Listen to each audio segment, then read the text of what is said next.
वही माता पिता बेटे बेटियों को, खासकर बेटों को बचपन से लेकर युवावस्था तक क्या कैसे शिक्षित करें कि वो अपना नशा मुक्ति के बिना सुखी दाम्पत्य जीवन लीड कर सके। नशा मुक्ति के बिना, बिना नशे के, हाँ बिना नशे के, बिना नशे के हाँ सुखी दाम्पत्य। हाँ पहले इसमें बात यह है ना कि माता पिता को अगर शास्त्रों का ज्ञान नहीं है, माता पिता स्वयं सत्संगी नहीं है, माता पिता स्वयं धर्म से नहीं चलते, माता पिता कभी भजन नहीं करते, और वो बेटों का सुधार क्या करेंगे? माता पिता बालक कहीं बुलावे, उधर भरे सोई जतन सिखावे। अब वो यही सिखाएंगे ना कैसे रुपया कमाना है, कैसे क्या मनमानी आचरण करने हैं। अब उनको खुद धर्म का ज्ञान नहीं तो कैसे? जो धर्मात्मा माता पिता हैं, जो शास्त्र का स्वाध्याय किए हैं या संतों का संग किए हैं, वो अपने बालकों को भगवत शिक्षा देना प्रारंभ कर देते हैं। सुनो, सुबह उठो, पहले धरती के चरण छो और हमारे चरण छो, पापा के चरण छो।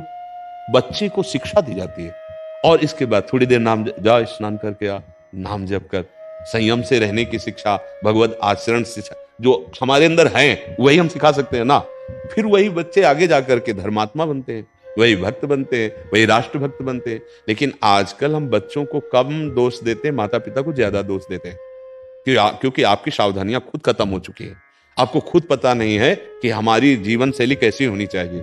उसका प्रभाव बच्चों पर पड़ रहा है। आप थप्पड़ पे थप्पड़ अपनी पत्नी को मार रहे हैं, वो आपको कटुवचन कह रही, छोटा बच्चा खड़े खड़े रो रहा है। वो जानते हो क्या करेगी? जब आप बूढ़े होंगे ना तो वही लीला आपके साथ होगी, वही बर्ताव आपके साथ होगा। आजकल बहुत बड़ा विचित्र स्वरूप बनता चला जा रहा है कि बच्चे जवान माता पिता से पोषित होकर धन संपत्ति का अपहरण करके उनको निकाल देते हैं। बहुत श्रद्धा करी तो वृद्धाश्रम या अनाथालय में समर्पित कर देते हैं। कहीं न कहीं माता पिता की शिक्षा का ही उसको फल मिल रहा है। माता पिता ने उनको सही शिक्षा नहीं दी। पूरा हम बच्चों पर ही दोष नहीं मढ़ते हैं, जैसे हमारे आचरण होते हैं उसका प्रभाव हमारे बच्चों पर पड़ता है, पक्का कहते हैं। हम कई बार एकांतिक में भी कह चुके हैं। एक बहुत बड़ी नौटंकी सुल्ताना डाकू की देखी थी बचपन में। जब उसे अधिकारियों ने पकड़ा और फांसी की सजा दी गई तो उससे पूछा गया तुम्हारी अंतिम इच्छा क्या है? तो उसने कहा मेरी मां से मिला दो। मां लाई गई। कहा बेटा सो इसे लपट करके दांत से नाक काट ली थी ऐसे। तो उनका ऐसा क्यों किया? अधिकारियों ने पूछा। बोले पहली दुश्मन ये हमारी है। हम एक पेंसिल चुराई थी और कहा मां ये पेंसिल चुरा के लाया। तो उनका बढ़िया बेटा, लिखने के काम में आएगा।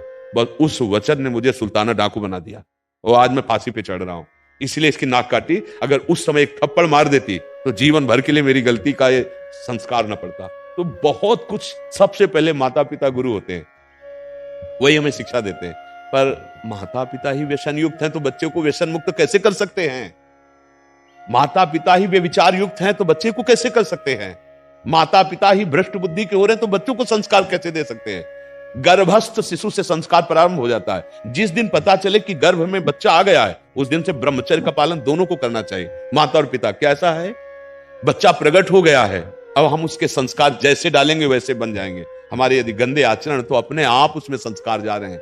समझ लो जब वो जवान होगा और अपना वर्ताव प्रकट करेगा तब रोते घूमोगे कि हमारा बेटा है। नहीं नहीं, उसके जनक आप है, जनक माने पिता, उन संस्कारों के भी जनक आप है।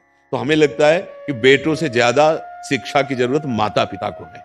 अगर वो सही आचरण करें तो अपने बेटों को सही आचरण सिखा सकते हैं। जब उनमें सही आचरण नहीं होगा तो कैसे सिखा पाएंगे? अब हमें बताइए क्यों? अच्छा, इसके बाद अपनी बेटी आवे तो सास कैसा बर्ताव करेगी, विचार करके देखो। और बहू के साथ कैसा बर्ताव करेंगे? ठीक है, बहू से पूछो तुम अपनी मां के साथ कैसा बर्ताव करोगे, सास के साथ कैसा कर रहे हो। ये सब, ये जो गृहस्थी के चरित्र हैं ये सब भ्रष्ट होते चले जा रहे हैं। ऐसे कई, आप लोग तो संसार में समाचार सुनते होंगे, आप देखते हैं कि बूढ़ी मां को बेटा मार रहा है, या बूढ़ी सास को बहू पिटाई कर रही है, या सास ससुर पति तीनों मिलकर के बहू की पिटाई कर रहे हैं। ये क्या है? ये राक्षसी बुद्धि कैसे आ गई? बोले भगवान का आश्रय नहीं, सत्संग सुना नहीं, शास्त्र स्वाध्याय नहीं, तो बुद्धि भ्रष्ट तो हो ही जाएगी। भगवान के आश्रय के बिना दैवी हेसा गुणमयी मम माया दुरत्यया, ये दुरत्यय माया है। किसी भी तरह कितना भी कमा लो, शांति नहीं मिलने वाली, सुख नहीं मिलने वाला, कुछ भी भोग लो, भगवान का आश्रय ले लो, नाम जप करो। और बड़े बूढ़ों जो माता पिता परिवार, उनकी भगवान मानकर सेवा करो, सच्ची मानना, भगवान प्रसन्न हो जाएंगे। अपनी माँ में भगवान देखो, अपने पिता में भगवान देखो, बुजुर्गों में, बीमार में, पशु पक्षियों में। ऐसे अगर ऐसी दया की भावना आ गई, भगवान प्रसन्न हो जाएंगे। अगर हम किसी को भी समझाना चाहते तो पहले हमें समझना होगा। अगर हम केवल कोरा उपदेश करें प्रभु, तो यहां का जो तांडव होगा काम क्रोध का, वो 4 दिन के बाद बाहर आ जाएगा, अपने आप चल। उपदेश तभी लागू होते हैं जब स्वयं में वो स्थिति हो, स्वयं में वो आचरण हो। हम बच्चों को बनाना चाहें बहुत अच्छे और हमारे आचरण अच्छे नहीं तो नहीं बना सकते। एक बार किसी संत के पास एक माई अपने बालक को लाई। मैंने बहुत बार समझाया, बाबा ये गुड़ नहीं छोड़ता, गुड़ खाएगा तो इसके दांत में कीड़े पड़ जाएंगे, बाबा आप कह दो तो मान जाएगा। बाबा ने कहा 1 सप्ताह बाद आना।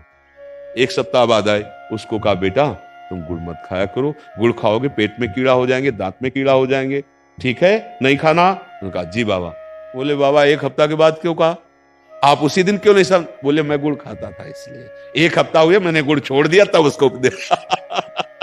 तो हम अगर किसी को सुधारना चाहते हैं तो हमें पहले सुधरना होगा। नहीं आप लड़खड़ाते हुए शराब पीकर घर में घुसो और बेटा को सोचो कि वो व्यसन मुक्त हो, कदापि नहीं हो सकता।